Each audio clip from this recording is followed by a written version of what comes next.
What was to work again? Lavorare. Lavorare. Are you working later?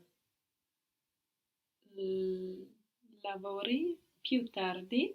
Good. Lavori più tardi? Aren't you working later? Non lavori più tardi. Non lavori più tardi? The word for why is perché. Perché. Perché? So how would you say, why aren't you working tomorrow? Why aren't you working tomorrow? Perché non lavori domani? Very good. Perché non lavori domani? Why don't you try it? What was to try? Provare. Provare. Why don't you try it? Perché non provi? Good. And the it? Perché non lo provi? Very good. Perché non lo provi?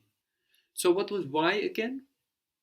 Perché? Perché. Perché also means because. Perché literally means either for what or for that. No, when it's why, we can think of it as for what. When we say like, why do you work? We mean for what do you work? And when it's because, we can think of it as for that.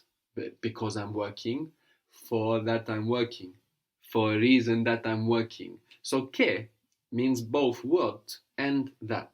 And per means for. What was to do or to make? Fare. Fare. I don't want to do it because today I'm working. So, the first bit, I don't want Non voglio. to do it Non lo voglio fare because today I'm working. perché oggi lavoro. Very good. Non lo voglio fare perché oggi lavoro. I can't. I'm not able to do it because today I'm working. Non lo posso fare perché oggi lavoro. Very good. Non lo posso fare perché oggi lavoro. So the per in perché means for, no?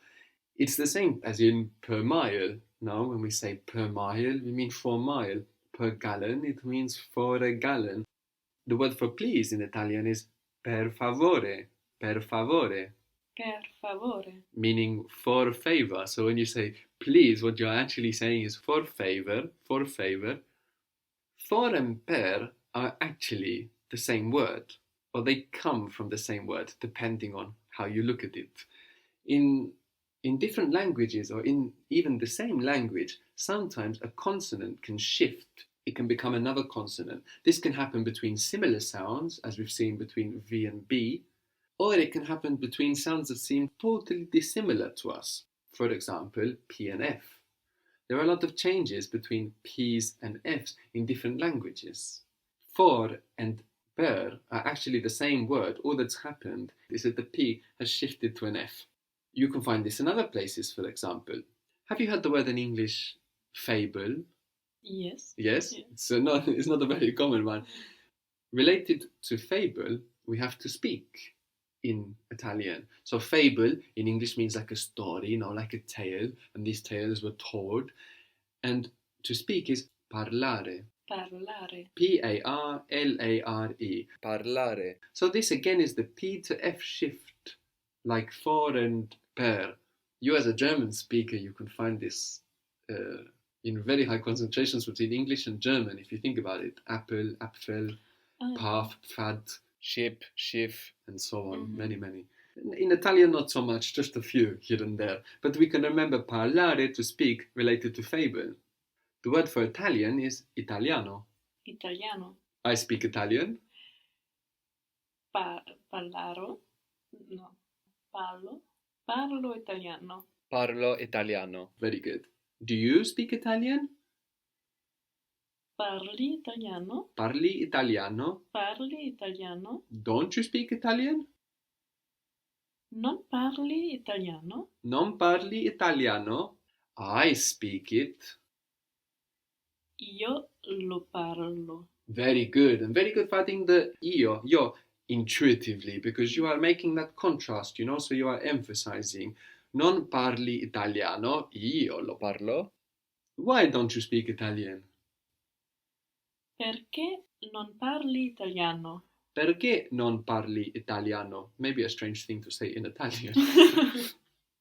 So this is interesting now. We have this F to P shift like in for, per, fable, parlare. Another place we can find this consonant shift is between father and padre. Father in Italian is padre. Padre. And padre we still see hanging around in English, like in paternal, like in Jupiter. Jupiter actually means father of the gods. If you split that up, you have Peter, like in paternal, and Ju, like deity, God, father of the gods. As the biggest planet, it was considered the father of the gods. And historically, the planets were always associated with gods. Stories about the planets ended up being stories about gods, but traditionally they were stories about planets. And we can see this through the language. We have the word for Jupiter in Italian is Giove, and then Thursday is giovedì, the day of Jupiter.